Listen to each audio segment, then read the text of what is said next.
আজকে বাটার গঙ্গার ধারে এসেছিলাম। তো বাটার গঙ্গার ধারের ওখানে একটা মা কালীর মন্দির আছে। তো আজকে যেহেতু ফলহারিণী অমাবস্যা, তো সেই কারণে মায়ের মন্দিরে পুজো হয়েছে। এই যে আমি আর মা এসেছি, তো এখানে ভোগ দিচ্ছে। একবার ভোগের লাইনটা দেখাচ্ছি, দেখুন খালি।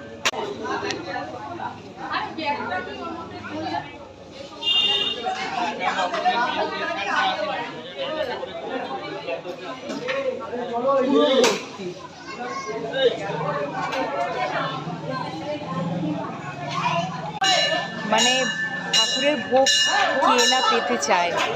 তো আমাদের বেশ ভালোই হয়, যখনই যাই কোথাও মন্দিরে ঠিক মায়ের ভোগ বা বাবার ভোগ আমরা পেয়েই যাই। চাবি আছে?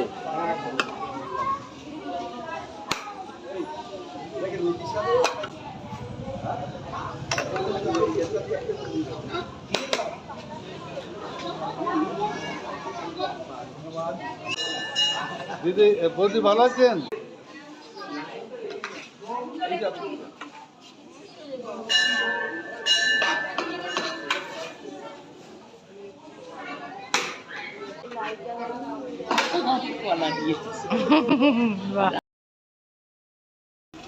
এই যে আমাকে দিয়েছে একটা আলু ভাজা, আলুর দম আর খিচুড়ি। আর তোমার কি দিয়েছে মা? আলুর দম, খিচুড়ি আর একটা ফল প্রসাদ, কলা মতো।